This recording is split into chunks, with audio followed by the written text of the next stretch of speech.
how I put together HiveMind. The pinwheel of death is at its core, so we'll start with that.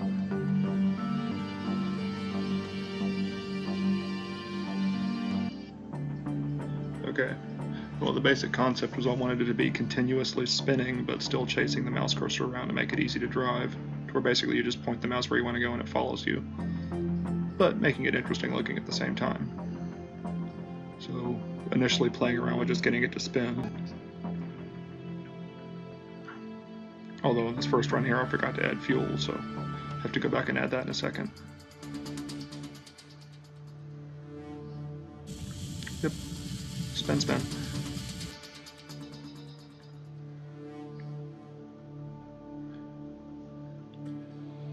Okay, the basic concept behind having it spin and follow the mouse at the same time is it has a pair of the cursor sensors, each set to 180 degrees, to where that gives me 4 quadrants of output for up, down, left, and right. Although because of the way the angles are on these, the thrusters have to be put at 45-degree angles to the core. Like this. Oh, there you go. Can't have it overlap.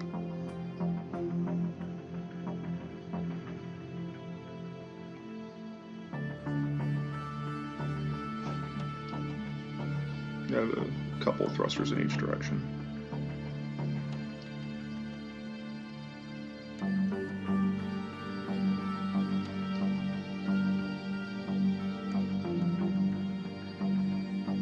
There we go. Okay. And making it spin a little faster since it's getting heavier. The directions get a little wonky, so I try to set it up one direction at a time to make sure everything actually operates like it's supposed to as far as the directions.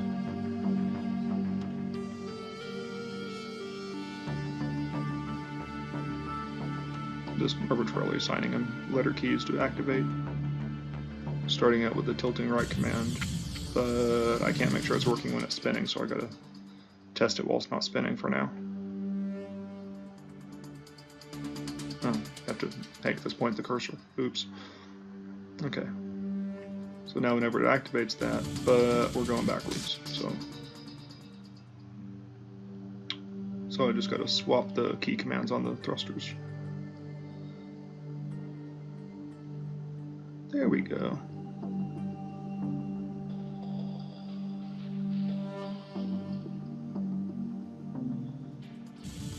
Yep, now it's following my mouse in those two directions.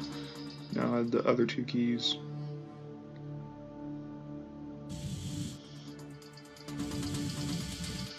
Now that it's following those directions properly, I have to add the other two keys to make it go all 4 directions.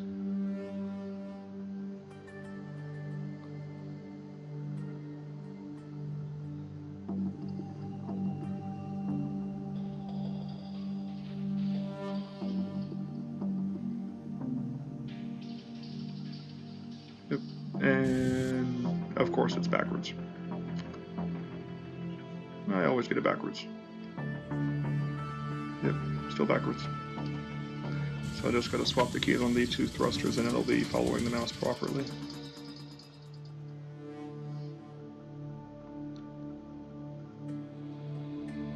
Yep, now whichever quadrant the mouse moves into, it thrusts towards it. And then here's the fun part.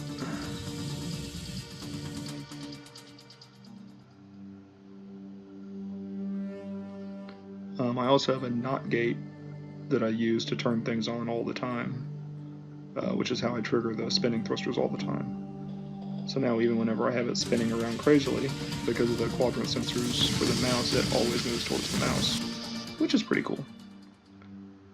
Now I add more thrusters to make it faster, because, you know, thrusters are never a bad thing.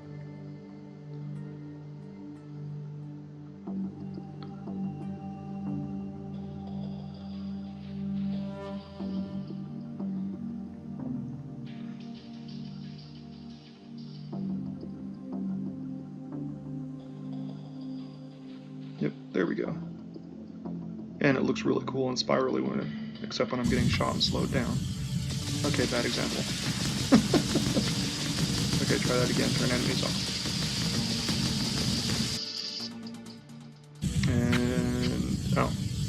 or ran out of fuel. Yeah. Stops moving when it runs out of fuel. Okay, so I gotta add more fuel tanks.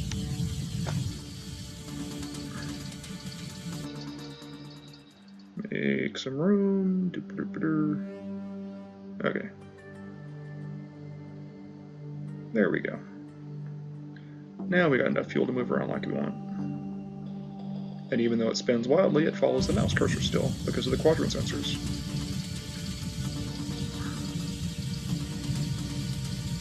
Anyway, that's the spinning wheel of death that I use for the core of my HiveMind. Then I just mount weapon towers on all 4 sides of it, and it looks really cool. It works out pretty well. But the other advantage of having your drone spin like that is if you are getting shot, it spreads the damage over a bunch of components to keep stuff from getting killed as easily. Okay, now we're building up the mining drones, which I drop off and release. Have a motor joint to sit there and spin. And then I attach a set of 12 of the basic red mining lasers to it, the plasma lasers with the digging upgrade. Have decouplers which trigger automatically, so as soon as you drop, all the drones get released. Setting 2 decouplers in series like that lets you move the drones further away from your body to build up their size. Just showing that the motor spins automatic. Gotta have those fire automatically too, now I gotta kill them. Rebuild it, it's okay.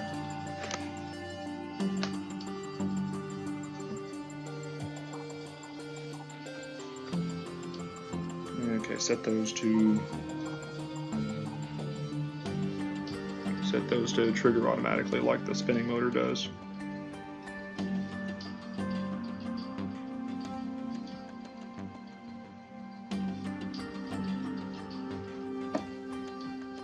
And then that's showing the spinning ball of death with the weapons mounted on all the sides of it. I have another extended pair of decouplers which detach automatically, so as soon as you launch, it launches your energy bundle up into the mothership to keep it out of the way, but it keeps you from having to haul all the energy around to power your little ball of death, which is kind of a cheesy way of doing it, but it works out pretty well. So now that we have our one drone built on the extended decoupler, and since it's on the logic decoupler as well, I can take and just copy and paste the sub-drones around. The one thing doing this, you have to space the drones out apart from each other, otherwise they play bumper cars when you first launch them and they can kill each other, which is kind of annoying. So I sit here and space them out nice and apart from each other.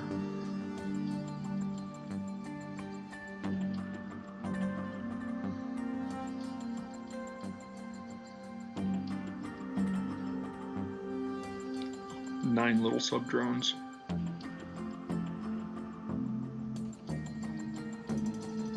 The only reason I do this is more for visual effect, because otherwise all the motors are spinning at the same speed with the same angle, so this just looks better when you do it like this, although it doesn't functionally affect how they operate. Gotta fix the spacing a little bit. There we go.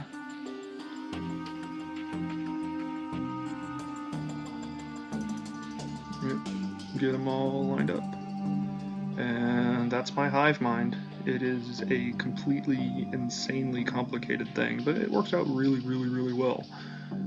So the good thing about the spinning ball of death is it one-shots pretty much anything it gets close to, even the mother hives down the core. You can see the individual decouplers split apart whenever they break off as soon as you launch. And the energy bundle just sits up there at the mothership, you don't have to worry about it. You can see what the mining drones do as soon as they launch. I set them all to go straight down, that's why they're doing this. They're supposed to split up and go different directions. So now I gotta go back and fix that.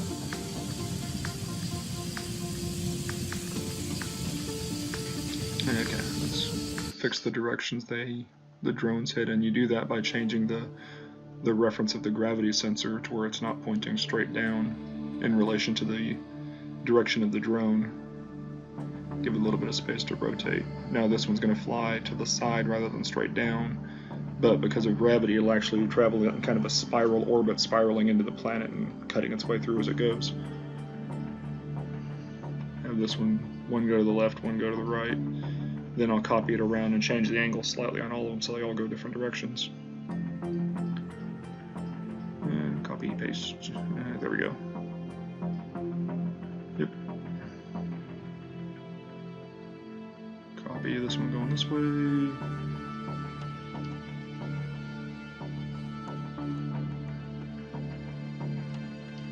Change the angle slightly that it targets whenever it self-writes itself. I don't want 3 of them going down. I'll kill 2 of these and make them angles also. Kill it and kill it. Okay, copy this guy down there. Oh, come on, get inside the circle. Thank you. There we go.